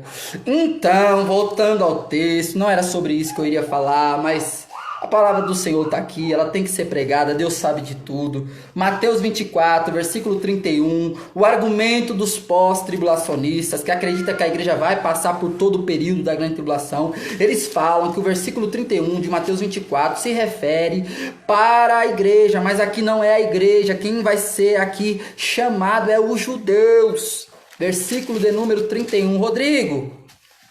Você sabe que dentro da teologia, na hermenêutica, você só pode formar uma doutrina se tiver 2 ou mais versículos. É verdade. E como prova disso, eu não tenho só o versículo 31 para te mostrar que aqui é o povo judeu. Porque talvez você possa falar, não, então isso aí é argumentação humana, né? Você possa dizer para mim, não, você tem que ter mais textos para você formar uma doutrina. E isso é uma verdade, porque a gente não podemos pôr doutrina de origem humana. Tem que ser bíblica. E para se para se acreditar, para se formar uma doutrina bíblica, tem que ter 2 ou mais versículos, amém? Que fala sobre o mesmo assunto, que fala sobre o mesmo tema. Aí você pode tirar uma doutrina, uma lição. Isso é muito bom, essa regra, né? Para você não é bom, não cheira agradável, porque eu posso pegar um versículo isolado aí e sair formando doutrina, coisas que não existem, coisas que a Bíblia não respalda. A Bíblia se explica com a própria Bíblia, irmão. Tá bem? Então, Mateus 24, versículo 31, o argumento dos pós-tribulacionistas é que ele mandará os seus anjos e ajuntarão os seus escolhidos dos 4 ventos de uma a outra extremidade dos céus. Aqui, eu estou te mostrando que é o povo de Israel, tá bom? E aqui, meus irmãos, esses escolhidos, também junto com eles vai estar a igreja. Por que vai estar a igreja? Por que eu quero te dizer isso? Porque aqui está falando, meus irmãos, sobre o povo que vai estar no céu. Não está falando da terra aí. 31, pode procurar aí. Porque vai ter um povo na terra. Só que tem um período das trombetas que nem o povo de Israel vai experimentar. Rapaz, Rodrigo, você tá me deixando confuso, tô não. Ó, 31, e agora eu vou te mostrar o texto para a gente poder formar uma doutrina, segundo a regra que eu te mostrei, para você consolidar o seu entendimento, tá bom? O povo de Israel, muitos deles vão morrer. Muitos dos crentes que ficarem para a grande tribulação, eles vão morrer. Haverá 6 selos. Do segundo em diante, é juízo mesmo, é morte, é perseguição, é espada, eles vão ser mortos à espada. Do segundo selo até o 5º selo, do segundo selo até o 4º selo, o 5º selo já nos revela uma coisa, mas do segundo até o 4º é só perseguição, é espada, é morte por feras, é morte por fome, e muitos morrerão. Aí chega o 5º selo, quando a Bíblia mostra o 5º selo, mostra os mortos debaixo do altar, mostra as almas, né? As almas debaixo do altar de Deus. Esses são os que morreram na grande tribulação, que é esse povo aqui, meus irmãos. Que é este povo aqui. Esses escolhidos. Você vê que no versículo 31 não mostra, ó, terra. Não fala sobre terra, fala sobre céus, ó. E ele enviará os seus anjos com grande clangor de trombeta, os quais eles reunirão os seus escolhidos dos 4 ventos, de uma a outra extremidade dos céus. Dos céus, vão se ajuntar. Por que isso? Por que eu estou dizendo isso? Agora vamos lá para Apocalipse capítulo 6 e o 7 para comprovar isso que eu estou te dizendo dentro do contexto. Dentro do contexto. Esse período de Mateus 24, 31 é a vinda de Cristo mesmo, literal. É o que eu te disse sobre Zacarias 13, que eu falei que os pés dele se pisarão no Monte das Oliveiras. Ali não tem nada a ver com o arrebatamento da igreja, tá bom? Então, Apocalipse capítulo 7, né?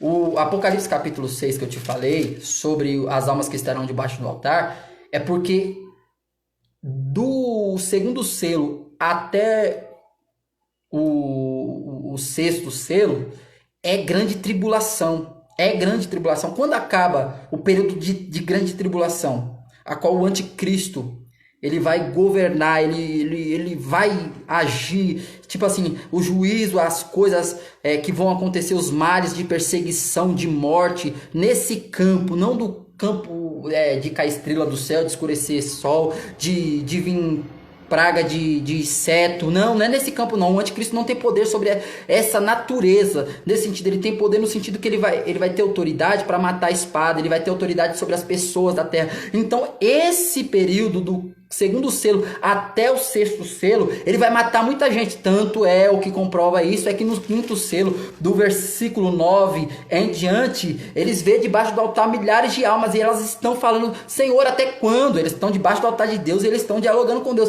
Até quando, ó santo justo, permitirá que aconteça isso com os teus servos? Então o Senhor fala: aguarda só mais um pouquinho de tempo, porque ainda não foi completado, tá no texto, né? Não foi completado o número de mortos que precisam ser mortos para darem testemunho. Qual é o testemunho? De não negar a Cristo. Porque o anticristo vai querer, depois do segundo selo, depois dos 3 anos e meio, né? O primeiro selo é os 3 anos e meio de falsa paz. No segundo selo, tá no texto, ele vai vir para tirar a paz da terra. O segundo cavaleiro, ele vem para tirar a paz da terra. Então, tá tudo no texto. Você lê, assistir esse vídeo com calma. Então vai passar esses 3 anos e meio, ele vai vir para trazer a espada. Essa espada ele vai matar muitos com a espada. Você lê em Apocalipse 13, o falso profeta vai estar com ele. O falso profeta ele tem uma espada na mão, tá lá no texto, e ele vai querer fazer com que o povo adore a ele, adore a besta. Só que para eles terem essa marca, para eles terem a marca da besta, e para eles adorarem o anticristo, eles vão ter que negar a Cristo. E eles não vão negar, muitas pessoas não vão negar, muitos dos judeus não vão negar. Por que não vão negar? Porque eles vão falar: realmente o filho de Maria, o filho de José é o Messias, é Deus, é o filho de Deus, entendeu? Então, quando eles virem tudo isso, esses judeus aqui, meus irmãos, esses judeus e muita gente do mundo aqui, tá todo mundo junto, eles vão estar debaixo do altar. Então eles já vão estar mortos, e as almas debaixo do altar do Senhor, e eles terão que aguardar a ressurreição dos corpos novamente. Eles terão que aguardar Ezequiel 37. Ezequiel 37 ela tem o seu sentido espiritual, como a gente vê diversas pregações, é muito bom, é forte, só que aquele texto é literal e é para o povo de Israel. Você pode ler o contexto lá direitinho, bonitinho, aplicando todas as regras de interpretação. Ele é literal, haverá um ajuntamento, o exército vai se levantar novamente. Aquele exército se levantará para lutar, aliás, com Jesus na grande tribulação. A Bíblia diz que os mais fracos dele, daqueles que se levantarem, eles serão como Davi. Davi era guerreiro, meu irmão. Ele derrotou, fez Golias. Ele trazia a cabeça dos inimigos na mão. A Bíblia diz em Zacarias lá, que é o Apocalipse, eu acho, não acho Daniel não, eu acho Zacarias o Apocalipse do Antigo Testamento. Zacarias ele mostra que o mais fraco deles será como Davi, porque eles ressuscitarão, é um grande exército que se levantará para lutar a guerra do Armagedon. Vou ter que fazer outra live em outro dia para a gente terminar esse assunto, tá bom? Porque já tá muito longo esse vídeo.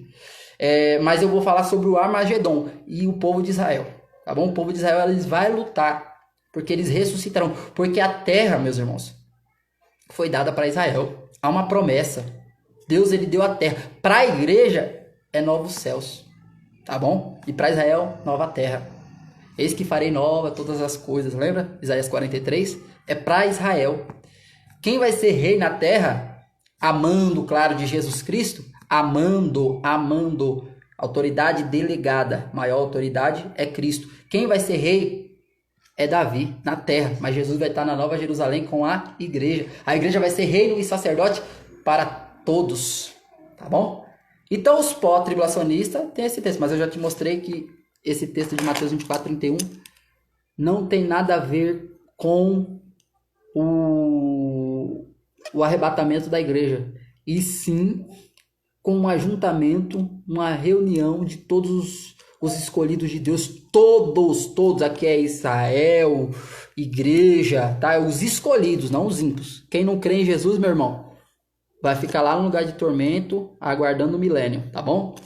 7 anos de grande tribulação passou. Todos, de todas as épocas, que não creram em Jesus, estão lá no lugar de tormento, lá no Hades, tá bom? Lá no Hades. E eles estão sendo atormentados, tá? E eles vão passar 1000 anos do milênio lá, não vão se levantar somente no trono branco, tá bom? Aí sim, a Bíblia diz que a face da terra, tudo vai fugir, porque Deus vai estar no seu trono branco, tá? E aí, neste momento, vai ser julgado todos. Julgamento não para a salvação, não tem mais, tá bom? Eles vão ser... vai ser posto sobre ele os livros, conforme a Bíblia diz em Apocalipse 20, você lê lá depois. E os livros para quê? Porque vai ter que ter julgamento. Para quê que vai ter que ser posto livros? Porque vai mostrar, ó, vocês estão sendo condenados por causa disso, tá bom? Deus não faz nada assim, porque é ruim, não. Ele mostra para você, ó, você fez isso, e você fez isso, e o que você merece, ó, é isso. Você negou a maior bênção que eu te dei, que foi a oportunidade de salvação. Meu filho, eu te dei. Vai apresentar lá também, tá bom? Então ele vai apresentar, esse é o juízo final, tá? O que tem de diferença aqui, para concluir essa live? O que tem de diferença do juízo final, que é o trono branco, para o da igreja? O da igreja, a igreja também vai passar. Só que a igreja vai passar pelo tribunal de Cristo. Tribunal de Cristo, não o juízo do trono branco. O tribunal de Cristo é para efeito de galardão. Tá bom? O que você plantou em obras, você vai receber. O que você plantou em obras não importa para a sua salvação, tá bom? Você não vai ser salvo pelas suas obras, mas o que você faz, Deus não fica devendo nada para ninguém. Foste fiel no pouco, sobre o muito eu te colocarei. A parábola de Lucas 16, acerca dos talentos, como está em Mateus 25, está um pouco diferente. Ela retrata melhor isso. Ó, fostes fiel sobre 2 cidades, te colocarei em poder sobre 4. Deus ele vai te dar territórios. Para quem for para o tribunal de Cristo, vai receber autoridade, vai receber uma coroa, vai receber sobre essa coroa pedrinhas. Um vai ter mais honra do que o outro, um vai ter mais galardão do que o outro. Por isso que Jesus diz em Apocalipse 22, eis que breve venho. E o galardão, trazendo para o português, significa recompensa. E a recompensa, o galardão está comigo para dar a cada um segundo as suas obras. Não tem nada a ver com questão de salvação. Já não tem nenhuma condenação para aqueles que estão em Cristo. E as obras não é mérito para que você seja salvo. Você é salvo pelo mérito de Cristo, tá bom? Mais uma vez, você não pode fazer nada para se salvar. Nós não podíamos fazer nada para se salvar. O que nós temos que fazer é crer. É crer. Tá bom? Em nome de Jesus, receba essa palavra. Tribunal de Cristo, para efeito de galardão, de recompensa. Juízo final é para Jesus mostrar, ó. Tá escrito aqui, ó. Há um memorial, há livros. Tá bom? Daniel 7 mostra isso também, sobre os livros no juízo final. E aí vai pôr esses livros para mostrar. Vocês fizeram isso, são memoriais. Tudo que existe na terra, tudo que a gente faz, seja para efeito de galardão, ou seja para efeito da nossa salvação, tá? No que tange a questão da salvação, é a questão do pecado, que é as oportunidades que você recebeu, as oportunidades que Cristo te deu para você renunciar ao mundo e servi-lo, renunciar aos pecados e servi-lo. Você não renunciou, você não foi pelo caminho estreito, você não quis em Cristo receber a libertação. Então, quem não crê, João 3,16, quem não crê já está condenado. É o que a Bíblia nos apresenta. É 2 caminhos, um que leva ao céu, ninguém vai ao Pai, um que leva a Deus, né? Quando Pedro, ele fala para Jesus: Jesus, para quem irei eu? Ele não fala para onde. Isso é o louvor da Gabriela Rocha que fala, tá? A Bíblia diz para quem. Tá lá em João 6. Para quem irei eu? Se fosse para onde, seria um lugar. Mas quando ele fala para quem, é uma pessoa. Porque o que torna o lugar que é o céu bom é Deus que está lá. É Jesus que está lá. Então é para onde? É para é para quem, aliás? É para onde? Essa é a correta. Para quem irei eu? Para Jesus Cristo. Só o Senhor tem palavra de vida eterna. Tá? Então o que torna o céu bom, o que torna os anjos bom, o que torna eu e você bom é o céu. É Jesus. E o que Jesus ele nos disse? Para que onde eu esteja, estejais vós também. É o que Paulo fala em 1 Tessalonicenses capítulo 4, né? Versículo de número 18. Para que onde ele esteja, estejamos nós também. Em João capítulo 14 também fala a mesma coisa. E a Bíblia fala em Apocalipse 22 que ele nos será por pai e nós seremos para ele como filho. E onde ele estiver, estaremos nós também. Ele tirará dos nossos olhos todas as lágrimas, porque ele vai ter uma intimidade de pai. Nós já temos, né? Todos aqueles que nele creram lhe deu o direito de ser chamados filhos de Deus. Nós já saímos da escravidão do pecado e agora somos crentes. E por causa de Cristo, segundo o que Romanos fala, a gente, por adoção, a gente somos co-herdeiro também das coisas celestiais. Se com ele sofrermos, se com eles padecermos, se com ele, Jesus, padecermos, com ele também seremos glorificados e reinaremos para sempre, segundo o que está em Romanos, né? E o texto fala aqui, ó,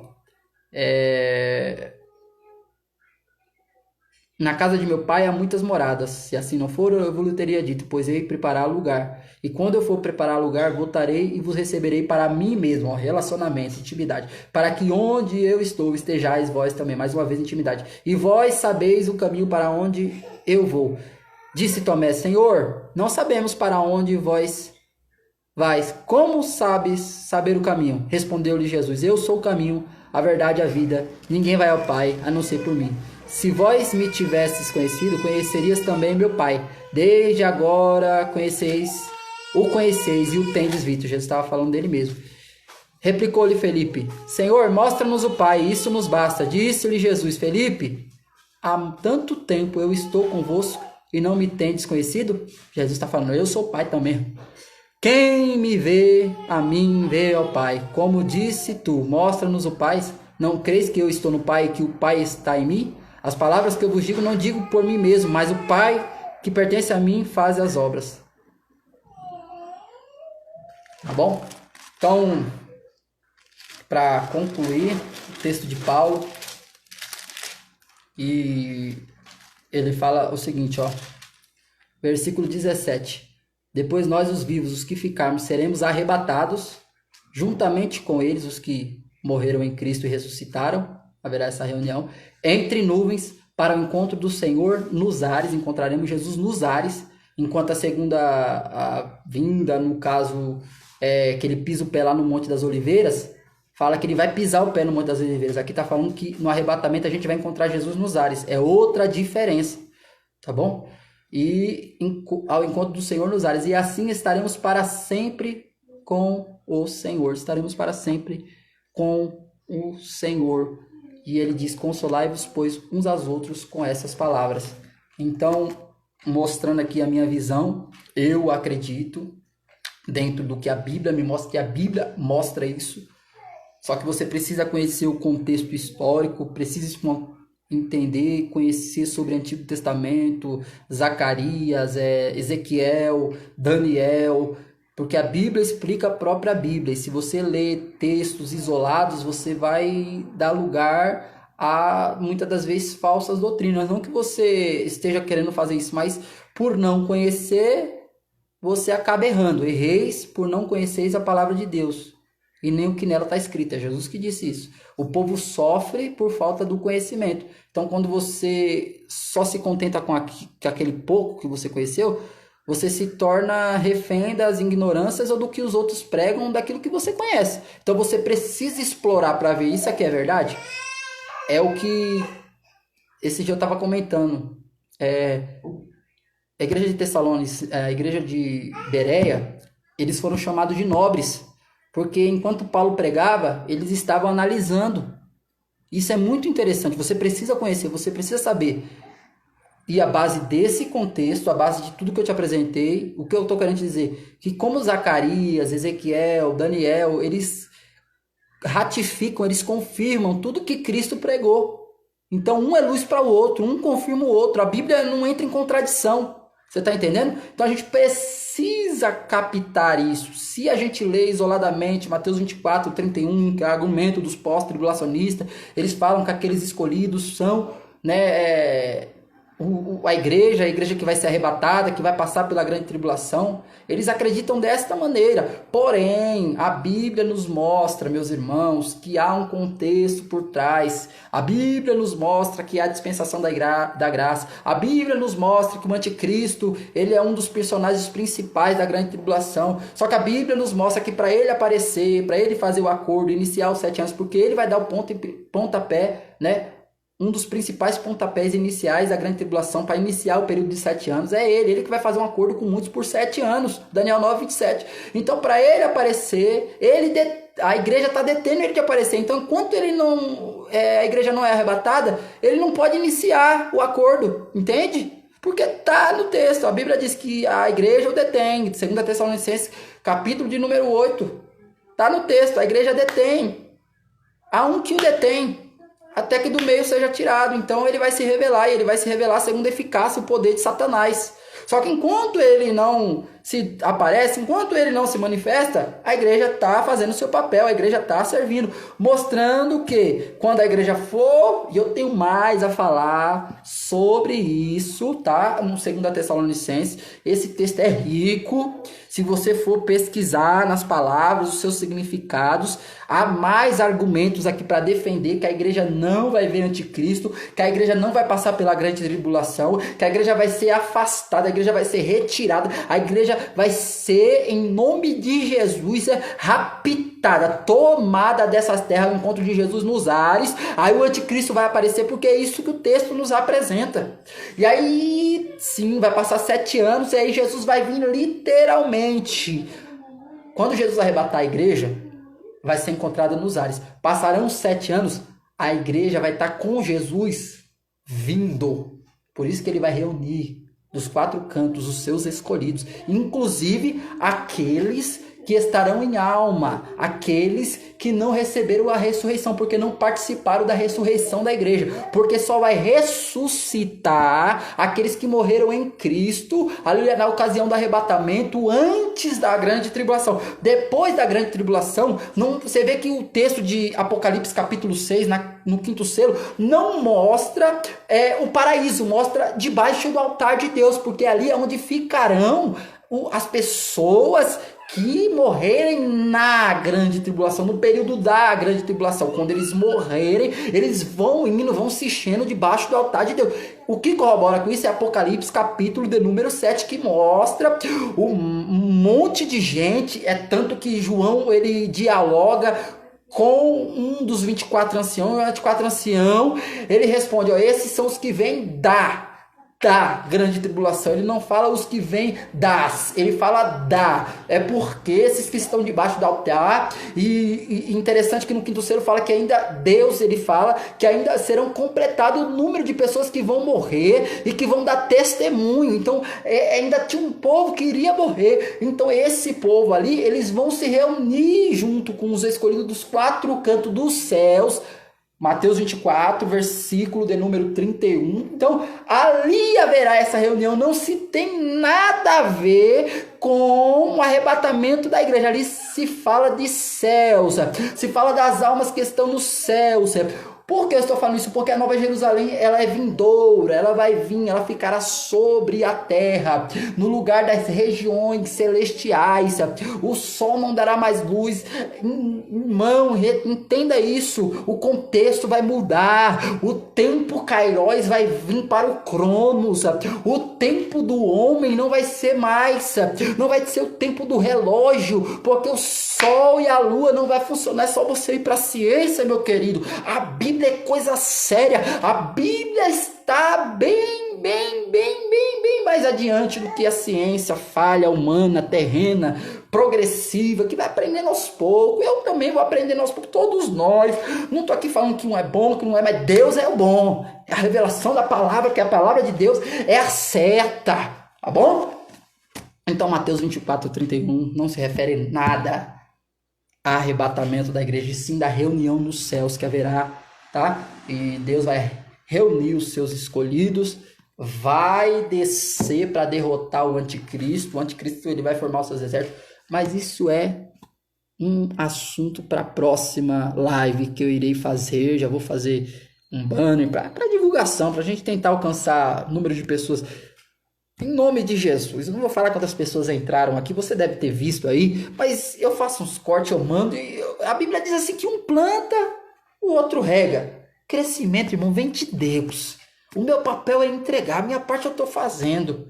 E eu tenho que perseverar, uma hora cresce, uma hora vai. E o nome do Senhor continua sendo glorificado, tá bom? Eu, Rodrigo, acredito que a igreja não vai passar segundo os textos, as interpretações que eu estou fazendo aqui. Qualquer pessoa de boa consciência vai entender, tá bom? Vai compreender. Você não é ignorante, você é um servo de Deus. Eu louvo a Deus pela sua vida, que você que foi até aqui comigo, tá bom? Que Deus abençoe, um abraço de coração. Que Deus em Cristo possa te recompensar, te abençoar, te fortalecer, aumentar o seu conhecimento, aumentar o meu conhecimento, que o Espírito Santo possa nos guiar, nos revelar sobre as coisas vindouras. Em nome de Jesus, um abraço do fundo do meu coração. Em nome de Jesus, eu encerro essa live. Agradeço a minha rica oportunidade. Isso tudo é para Jesus, tá bom? Em nome de Jesus, receba do céu. Amém. Um abraço. Tchau, tchau.